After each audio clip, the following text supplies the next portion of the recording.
نبی کریم صلی اللہ علیہ وسلم نے فرمایا تھا کہ مسجد کی توسیع کے لیے جو شخص زمین کو خرید کے وقف کرتا ہے میں اسے جنت کی بشارت دوں گا،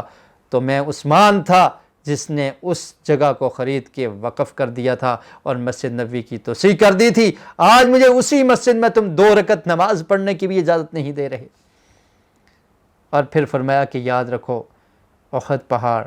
اور ہرا کا واقعہ ہے۔ ہرا پہاڑ پر جب میں یا صبیر پہاڑ پر مکہ میں حضرت ابوبکر صدیق اور عمر کھڑے تھے اور نبی کریم صلی اللہ علیہ وسلم ہمارے ساتھ کھڑے تھے، پہاڑ میں حرکت آ گئی تھی اور اللہ کے رسول نے فرمایا تھا کہ اے پہاڑ تو ٹھہر جا، تیرے اوپر ایک صدیق، ایک نبی، ایک صدیق اور 2 شہید کھڑے ہیں، ایک میں تھا اور ایک حضرت عمر وہ شہید، اور ابوبکر صدیق اور نبی کریم صلی اللہ علیہ وسلم تھے۔ حضرت عثمان غنی رضی اللہ تعالیٰ عنہ نے یہ تمام کی تمام چیزیں بیان کی اور ان لوگوں نے اس بات کی گواہی دی اور فرمایا کہ تم لوگ آج اس قدر ظلم کر رہے ہو۔ اور پھر اس حصار کے موقع پر صحابہ کرام رضی اللہ تعالیٰ عنہ نے دفاع کرنا چاہا، حضرت عثمان غنی رضی اللہ تعالیٰ عنہ نے ان کو روک دیا۔ آج بہت سارے لوگ اس طرح کی باتیں کرنے کی کوشش کرتے ہیں، جھوٹی روایات پیش کرتے ہیں کہ حضرت عثمان رضی اللہ تعالیٰ عنہ کی شہادت میں نعوذ باللہ صحابہ کرام کا ہاتھ ہے، صحابہ کرام اس فتنے کو اجاگر کر رہے تھے۔ ایسی کوئی بات نہیں تھی۔ یہ بلوائی، یہ عبداللہ بن سبا کے پیروکار، ان لوگوں نے اس فتنے کو کھڑا کیا تھا، کسی ایک صحابی کا اس میں کوئی کردار نہیں ہے۔ بلکہ صحابہ کرام نے تو حضرت عثمان سے پوچھا، عبداللہ بن سلام رضی اللہ تعالیٰ عنہ سے نبی جب حضرت عثمان نے یہ مشورہ کیا تو آپ نے بھی یہی مشورہ دیا تھا کہ عثمان، آپ کو جو اللہ نے قمیص پہنائی ہے اس کو نہ اتاریے گا، آپ اس پہ صبر کریں۔ پھر آپ نے اسی پر صبر کیا اور اس طرح بہت سارے صحابہ کرام، حارثہ بن نعمان رضی اللہ تعالیٰ عنہما، اسی وقت جب آپ کو آپ کے گھر میں بند کیا ہوا تھا تو آپ آتے ہیں حضرت عثمان سے پوچھتے ہیں، ان شئت ان نقاتل دونک، کہ اگر آپ چاہتے ہیں تو ہم آپ کا دفاع کرتے ہیں، قتال کرتے ہیں۔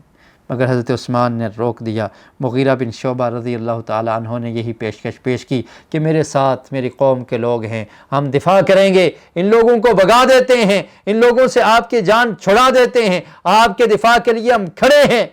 لیکن حضرت عثمان نے کہا کہ میں حرم مدنی میں، مدینے کا جو حرم ہے، اس میں خون کا قطرہ گرنا برداشت نہیں کرتا، میں اپنی ذات کے لیے دفاع نہیں قبول کروں گا۔ اور آپ نے صبر کرتے ہوئے اس مصیبت کو، اس فتنے کو برداشت کر لیا۔ اور حضرت عثمان یہ بھی جانتے تھے، نبی کریم صلی اللہ علیہ وسلم کے فرامین سن رکھے تھے کہ آپ کی شہادت کے بعد یہ فتنہ تھم جائے گا اور ان بلوائیوں کا مقصد آپ کو شہید کرنا تھا۔ اس لیے حضرت عثمان نہ چاہتے تھے کہ میری خاطر میں اپنی آپ کی قربانی پیش کر دوں، میری خاطر کسی اور کی قربانی لگ جائے، کسی اور کو شہید کر دیا جائے۔ حضرت عثمان اس کو برداشت نہ کرتے تھے۔ اور صحابہ کرام خلیفۃ المسلمین اور اپنے خلیفہ کی اطاعت کو ضروری سمجھا کرتے تھے۔ حضرت عثمان نے بڑی شدت سے اور بڑی سختی سے منع کر دیا کہ کوئی میرے دفاع کے لیے نہیں آئے گا۔ عبداللہ بن زبیر رضی اللہ تعالیٰ عنہ نے بھی یہ پیشکش کی، کعب بن مالک نے پیشکش کی اور فرمایا کہ یا معاشر الانصار کونوا انصار اللہ مرتین، اے انصار کی جماعت، ہم حضرت عثمان کا دفاع کرتے ہیں۔ لیکن حضرت عثمان نے روک دیا۔ زید بن ثابت نے یہ پیشکش کی، حسن بن علی رضی اللہ تعالیٰ عنہ، وہ آخری صحابی ہیں کہ جن کو حضرت عثمان رضی اللہ تعالیٰ عنہ کے گھر سے نکالا گیا اور آپ زخمی بھی ہوئے۔ اور پھر صحابہ کرام نے یہ پیشکش پیش کی کہ آپ مدینے کو چھوڑ کر مکہ کو چلے جائیں، یا ہمیں دفاع کا حق دیں کہ ہم آپ کا دفاع کرتے ہیں۔ لیکن حضرت عثمان غنی رضی اللہ تعالیٰ عنہ نے سب کو روک دیا اور فرمایا کہ میں ایسا نہیں ہونے دوں گا۔ نبی کریم صلی اللہ علیہ وسلم کے فرامین آپ کے حق میں موجود تھے، آپ جانتے تھے کہ میں نے شہید ہونا ہے۔ اللہ کے رسول نے اپنی زندگی میں یہ خوشخبریاں سنا دی تھی۔ اور پھر وہ دن آ گیا جس دن حضرت عثمان رضی اللہ تعالیٰ عنہ کی شہادت ہوتی ہے۔ اس کی تاریخ میں اختلاف ہے، کچھ لوگ 12 ذی الحجہ کہتے ہیں اور کچھ لوگ 18 ذی الحجہ کہتے ہیں کہ ذی الحجہ کا مہینہ تھا اور 35 ہجری اس سال حضرت عثمان رضی اللہ تعالی عنہ کو شہید کیا گیا۔ شہادت سے ایک دن قبل رات کو حضرت عثمان نے خواب دیکھا اور خواب میں یہ دیکھا کہ نبی کریم صلی اللہ علیہ وسلم اور آپ کے ساتھ ابو بکر و عمر موجود ہیں۔ حضرت عثمان کو کہتے ہیں کہ عثمان روزہ رکھ لینا اور افطر عندنا، افطاری آج آپ نے ہمارے پاس کرنی ہے۔ جمعہ کا دن تھا، حضرت عثمان نے روزہ رکھ لیا اور پھر یہ بلوائی اندر داخل ہونے کی کوشش کی۔ ایک آدمی جس کا تعلق بنو سدوس قبیلے سے تھا اور اس کو الموت الاسود کہا جاتا ہے، اور پھر بعض روایات میں اس کا نام جبلہ بیان کیا گیا ہے۔ یہ اندر داخل ہوا اور اس نے حضرت عثمان غنی رضی اللہ تعالی عنہ کے گلے کو دبوچا۔ آپ کی سانس اکھڑ گئی، پھر چھوڑ دیا، پھر دبوچا، اور پھر ہاتھ میں تلوار تھی، اس تلوار کو چلا کر حضرت عثمان کے ہاتھ کو کاٹ دیا۔ حضرت عثمان رضی اللہ تعالی عنہ نے فرمایا یہ وہی ہاتھ ہے جس نے قرآن مجید کو لکھا ہے، جس نے مفصل صورتوں کو لکھا ہے۔ اور پھر جب تلوار چلی، حضرت عثمان رضی اللہ تعالیٰ عنہ روزے کی حالت میں قرآن کی تلاوت کر رہے تھے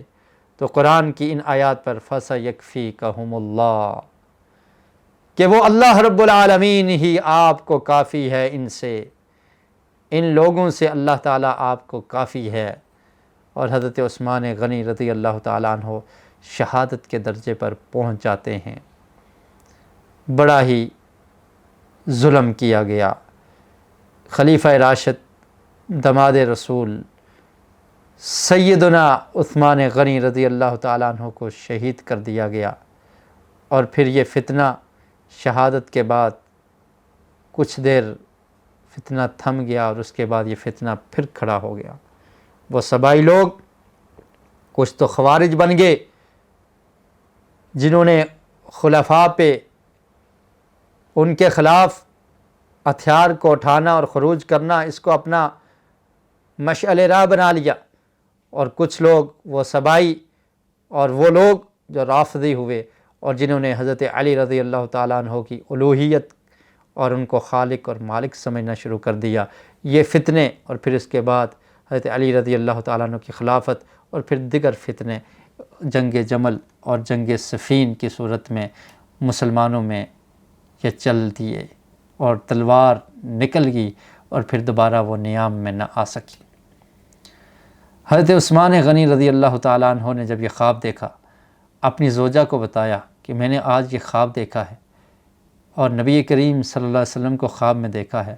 آپ نے مجھے بشارت دی ہے کہ آج افطاری آپ نے ہمارے ساتھ کرنی ہے۔ چنانچہ اسی روز حضرت عثمان شہید ہو جاتے ہیں۔ اللہ رب العالمین سے دعا ہے کہ اللہ تعالی ہمیں خلفائے راشدین کی سیرت کو سمجھنے کی اور سمجھ کر اس پر عمل کرنے کی توفیق نصیب فرمائے، کیونکہ نبی کریم صلی اللہ علیہ وسلم نے ارشاد فرمایا تھا علیکم بسنتی و سنت الخلفاء الراشدین، کہ تم سنت کو، نبی کریم صلی اللہ علیہ وسلم کے طریقے کو اور خلفائے راشدین کے طریقے کو مضبوطی سے پکڑے رکھو، ان کے سنت کو فالو کرو، اس پر عمل کرو۔ اللہ رب العالمین سے دعا ہے کہ جو کچھ سنا ہے اور بیان کیا ہے، اللہ تعالیٰ جو سچی اور حق بات ہے ان کو ہمارے دلوں میں بٹھا دے اور ہمیں اس طرح کے واقعات سے نصیحت حاصل کرنے کی توفیق نصیب فرمائے۔ وآخر دعوانا ان الحمد للہ رب العالمین۔ سبحانک اللہم و بحمدک، اشہد ان لا الہ الا انت، استغفرک و اتوب الیک۔